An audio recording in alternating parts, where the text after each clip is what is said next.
Salut à tous, on se retrouve pour une nouvelle vidéo sur la Champions League. Elle risque d'être un petit peu longue puisque je vais analyser dans cette vidéo les 4 matchs, les 2 qui ont lieu mardi et les 2 qui ont lieu mercredi. Donc, je vous rappelle, vous pouvez toujours me suivre sur Snapchat, Maxime Prono. Je publie des fois des petits pronostics en plus ou j'en mets lorsque j'ai pas le temps de faire de vidéo.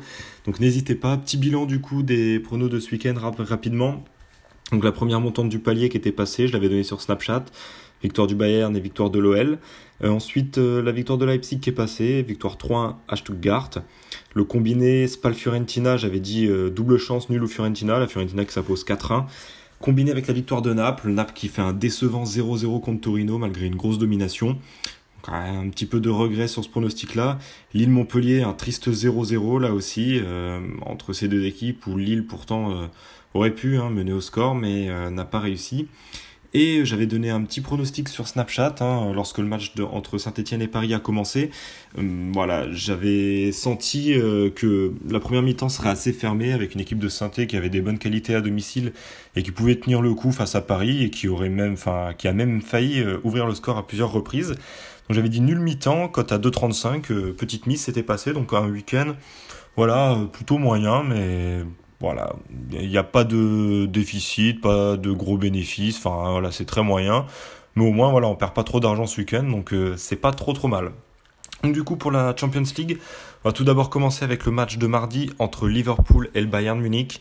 Très grosse affiche dans ces huitièmes de finale de Champions League avec 2 très gros noms. Mais quand on creuse un peu, il y a quelques difficultés qui se font ressortir un peu des deux côtés. Tout d'abord, côté Bayern, connu pour être notamment très redoutable en défense, et bien cette année c'est un peu moins le cas. On a Neuer qui est beaucoup moins performant cette saison que les dernières années. Les ailiers en défense, Alaba et Kimmich, ils sont pas très rigoureux dans leur repli défensif, ça laisse beaucoup d'espace. Dans l'axe également avec Boateng et Hummels qui sont beaucoup moins performants. On atteste Boateng qui n'est même plus titulaire indiscutable, qui est souvent mis sur le banc, et Hummels qui est plus souvent titulaire mais beaucoup moins constant que la saison dernière. On a également pu le voir ce week-end avec une équipe d'Augsbourg, pourtant 15e au classement, qui a mené 2 fois au score devant le Bayern. Mais malgré ces difficultés défensives, le Bayern, ils peuvent compter sur leur atout offensif, donc notamment avec leur armada composée de Lewandowski, Gnabry et Kingsley Coman justement qui sauve le Bayern ce week-end en mettant un doublé qui leur permet de recoller au score à chaque fois avant qu'Alaba mette le 3e but. Donc cependant, voilà, Coman, et il est incertain pour ce match, lui qui avait justement sauvé le Bayern, donc ça peut compliquer un petit peu la tâche pour le Bayern en attaque. En phase de groupe, le club allemand avait terminé premier devant l'Ajax, l'Ajax qui est la seule équipe qui les a un petit peu inquiétés, qui les a tenus 2 fois en échec lors des phases de poule. Du côté de Liverpool maintenant, eh bien Liverpool est très solide défensivement par rapport au Bayern. C'est la meilleure défense d'Angleterre, ils paraissent beaucoup plus rassurants que les Allemands. Par contre, ces temps-ci, c'est pas la joie pour eux au niveau effectif. On a Van Dijk, le défenseur phare de cette équipe de Liverpool qui est suspendu. Donc là, ça va vraiment être très dur parce que pour moi, c'est vraiment le joueur le plus important de Liverpool. Très serein défensivement, il commet très peu de fautes. Et voilà, toute l'équipe sait qu'il peut avoir confiance en lui parce que il va être très serein en défense, propre dans ses interventions, propre dans ses relances. Sans lui, ça va être compliqué, surtout qu'on a Gomez, l'autre titulaire qui est blessé. Donc Liverpool, ils n'auront pas leur charnière défensive classique pour ce grand rendez-vous. Il y a même Lovren qui est blessé aussi. Donc dans la défense, on devra avoir Matic et Fabinho qui vont être mis ensemble. Matic qui n'est pas très constant non plus sur ses dernières performances. Et Fabinho qui normalement est milieu défensif, qui n'est pas défenseur. En phase de poule, Liverpool ont aussi montré qu'ils n'étaient pas complètement sereins, avec pas mal de difficultés. 3 fois 3 défaites, une défaite à Naples, une défaite à Belgrade, une défaite à Paris. Liverpool qui s'est très mal déplacé en Champions League cette année. Mais Liverpool peut aussi compter sur son trio offensif avec Mané, Salah et Firmino. Et sachant qu'à domicile, à Anfield, Liverpool n'est pas du tout la même équipe. Ils sont vraiment exceptionnels. Cette année, ils ont été vaincus une seule fois à domicile, c'était en coupe face à Chelsea. Et sinon, lors de tous les autres matchs, c'est quasiment que des victoires. Lors des grands rendez-vous, ils sont présents. Ils ont dominé Paris 3-2, ils ont tenu City 0-0, ils ont battu Naples 1-0, ils ont battu Manchester United 3-1. Et il y a quelques semaines, là, ils ont explosé Arsenal 5-1, avec beaucoup d'autres victoires contre des équipes plus moyennes. Donc c'est pour ça que je pense que du fait que Liverpool sera dans son stade, qu'ils vont avoir Anfield derrière eux, avec les largesses défensives des Allemands en face, Je pense que Liverpool peuvent éviter la défaite et je vois un match quand même plutôt serré avec une courte victoire de Liverpool, je dirais 2-1.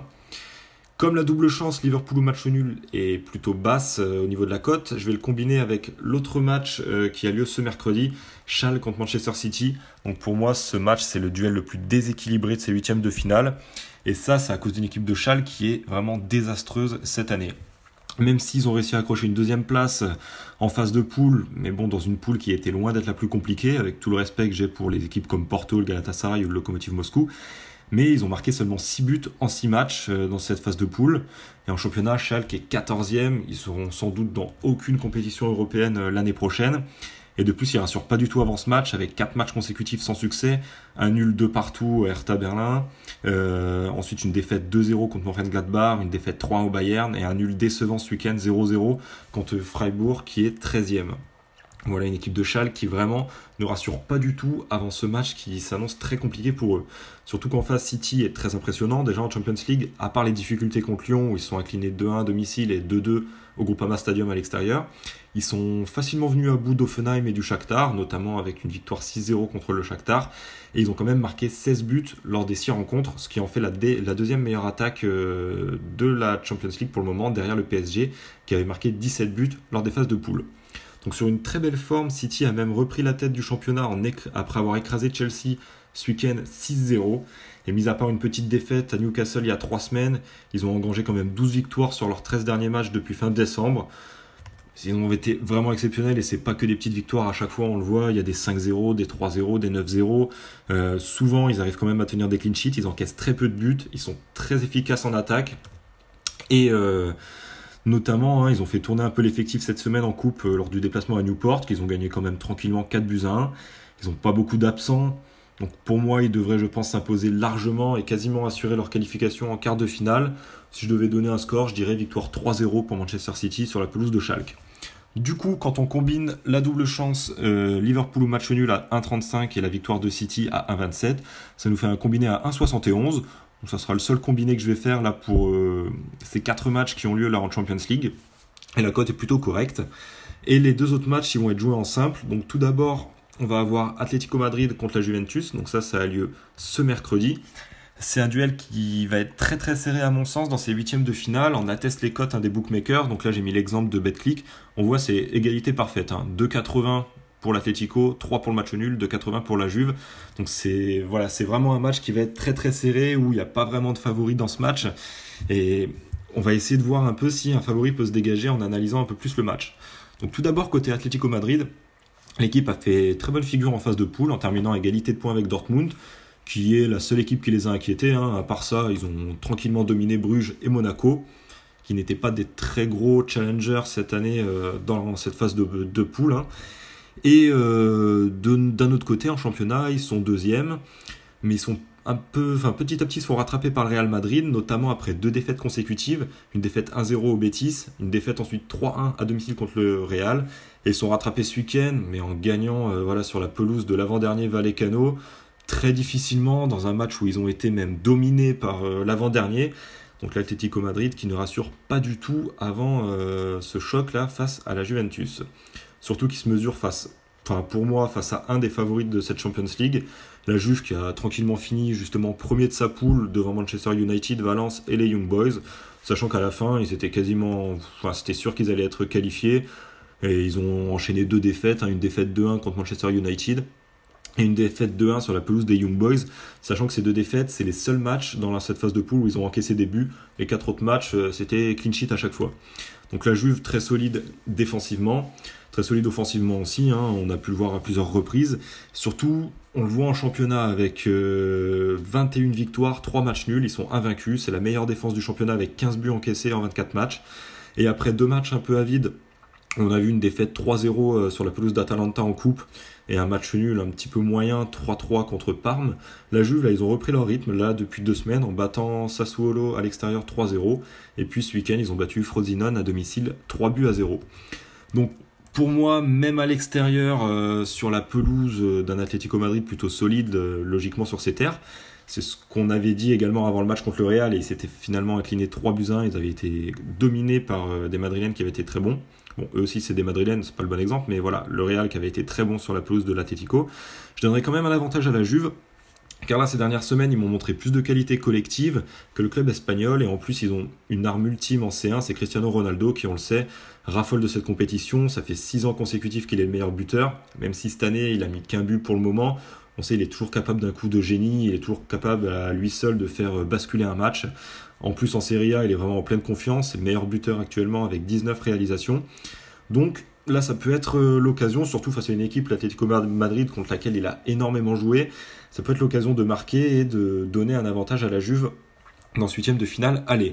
Donc je pense que ça va être un match très très serré avec très peu de buts, mais je donnerai un petit avantage à la Juventus. C'est pourquoi je vais partir sur le pronostic suivant, la double chance, nul ou Juventus et moins de 3,5 buts. Et si je devais me risquer à donner un score, je dirais 1-0 pour la Juventus.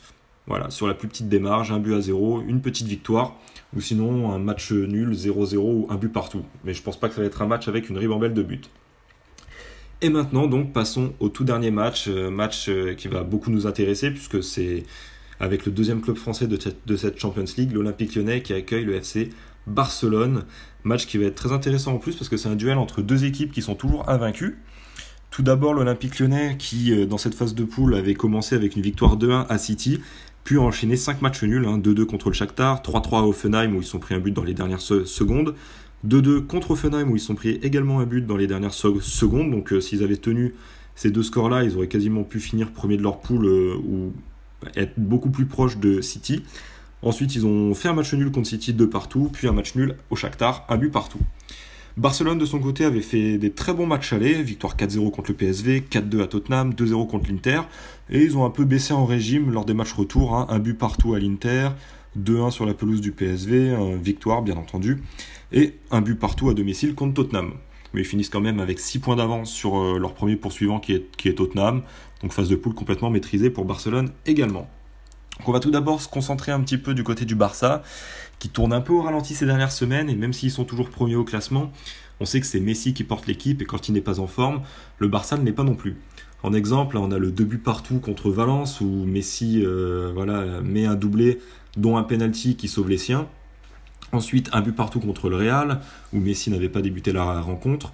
0-0 lors du déplacement à Bilbao, même avec Messi qui n'était pas dans sa meilleure forme pour ce match. Messi ensuite qui a sauvé la mise encore ce week-end sur penalty, qui permet au Barça de gagner 1-0 difficilement contre Valladolid. Donc en bref, là c'est peut-être une chance pour Lyon que le Barça ne soit pas dans une forme étincelante sur ce dernier mois. Et en plus qu'il sera privé de son très bon milieu de terrain Arthur, qui sera blessé pour la rencontre.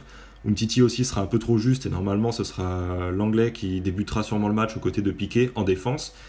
Donc voilà, ça c'est un petit peu le topo du côté du Barça. Et du côté de Lyon, alors qu'est-ce que ça donne ? Lyon, on les connaît bien, ils galèrent contre les petits et les moyens, mais par contre ils sont très très bons contre les grosses équipes.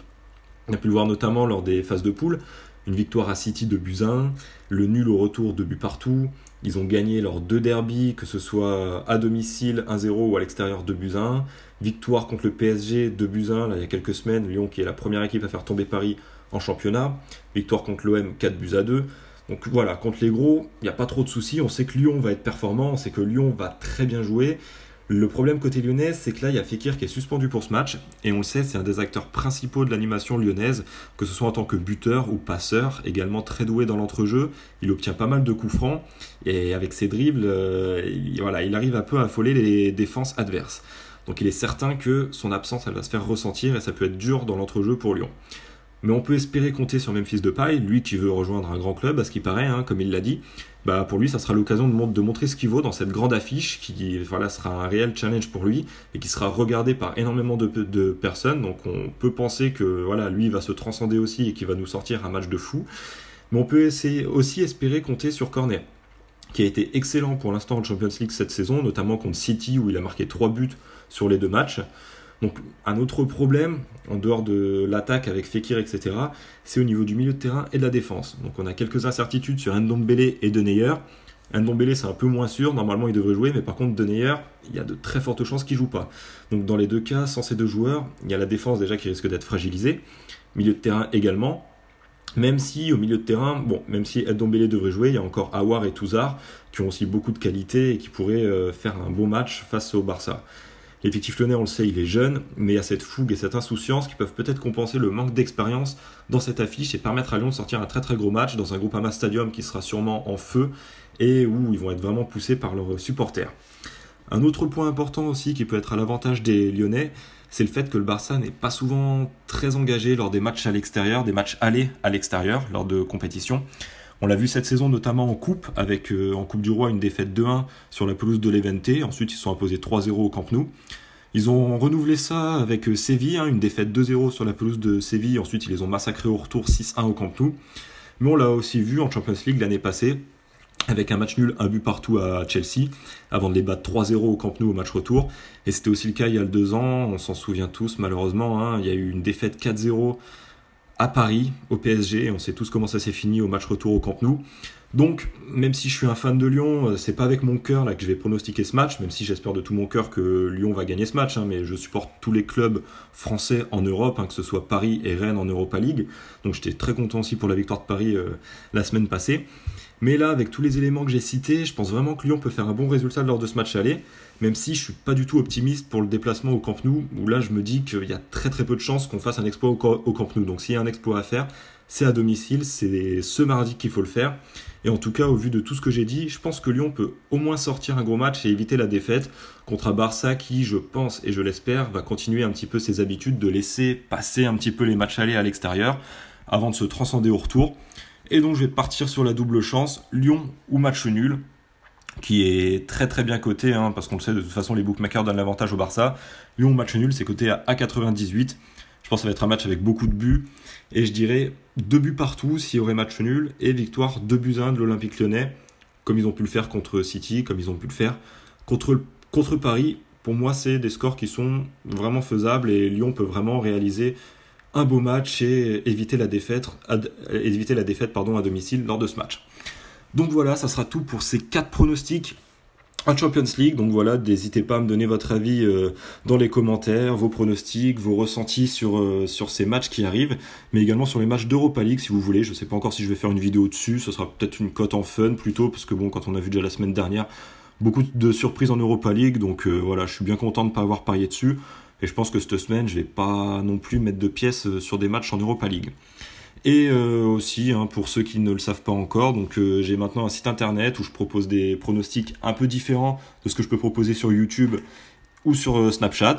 Donc il y a un VIP, n'hésitez pas à faire un tour, il y a une vidéo qui explique un petit peu le contenu du site internet et le type de pari que je propose. Je vous mets la vidéo et le site internet dans la description. D'ici là, je vous souhaite une bonne Champions League à tous, bon pronostic et à bientôt. Ciao.